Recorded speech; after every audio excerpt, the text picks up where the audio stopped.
I think it's pretty clear from the end of the film and a bit looking at forward into the other three movies that there's trouble ahead for Juliet and Hugh. Ella, can you speak about the journey that Juliet will have to go on now when it looks like she's going to lose her husband or something's going to happen to her husband? What's her journey going to be like? Goodness, I want to be careful not to spoil anything for anyone, even with this coming out after the first movie. But I was really attracted to playing this woman who, on the face of it, she's difficult. She's a challenge to love. She is forthright. She is very much a product of her upbringing and very at odds with her environment, or the environment she finds herself in on the Oregon Trail. And I think she has a husband who's an artist and he's delicate and she wants to protect him at all costs against all of the, like, maybe the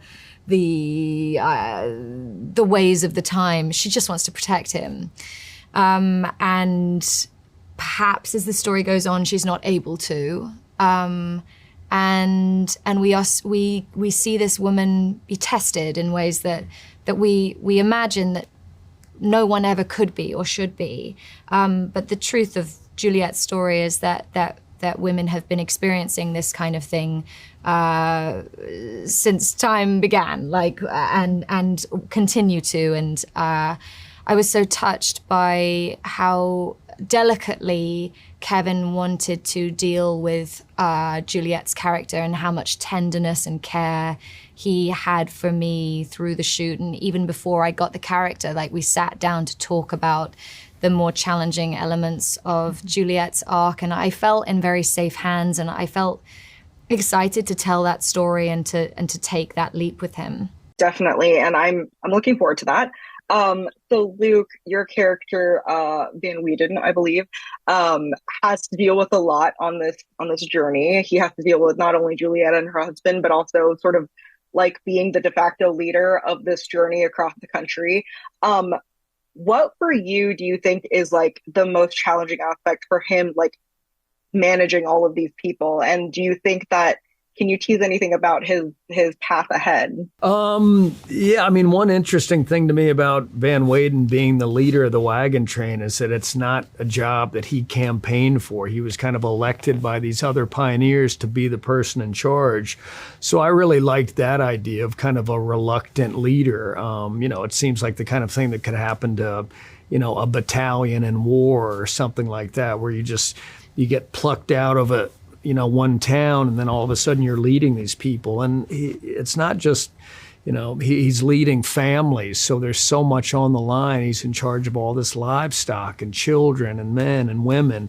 That seemed really interesting. And in terms of his story going forward, he's got his own family to take care of. But I think the kind of the linchpin for me was, he says that he's just trying to get as many of us as I can, as far as I can. And that's really all he's trying to do. And you will lose people along the way, and then there are interesting things where, in order to keep moving through these kind of more dangerous territories, he chooses to leave cattle and livestock behind as kind of a gift to the Native Americans, as kind of a, to show just kind of respect, and also to kind of, it's like paying a toll for safe passage. So those are ideas that I had never, read or seen in a Western before. So I find them very intriguing and exciting. And I think another really exciting aspect of this film, at least that was kind of introduced but maybe not explored as much, is Isabelle with your character Diamond. I feel like we see this sort of, not butting of heads, but sort of like opposition between her and Juliet as sort of two different origins, I guess.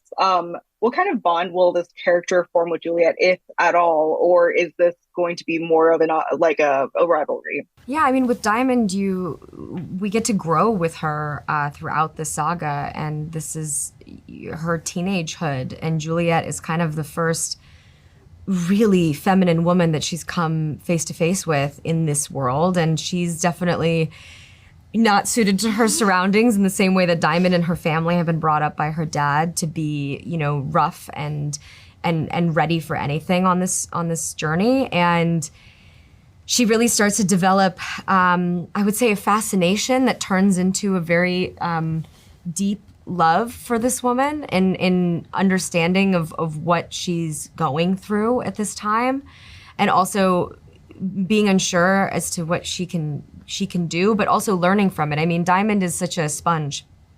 She's incredibly smart, and she absorbs everything around her. And I feel like what you start to see in movie 1 and what we really get to explore in movie 2 is how these two women shape each other and help each other grow into better suited women to survive this journey. It really is a mutual exchange between them. Even though Juliet is the elder, she learns so much from Diamond. And Diamond learns so much from Juliet, and they have such a beautiful relationship. I mean, not to spoil anything, but we were so excited to have our scenes together in the second film and to work together on them, because I've been a big fan of Ella for a very long time, and it really felt like we were just, because we filmed a lot in chronological order. Yeah, so we just were like waiting at the bit. Waiting to finally have this like explosive, beautiful, beautiful moments together, and it really was just a dream to work with you. I mean, yeah, truly.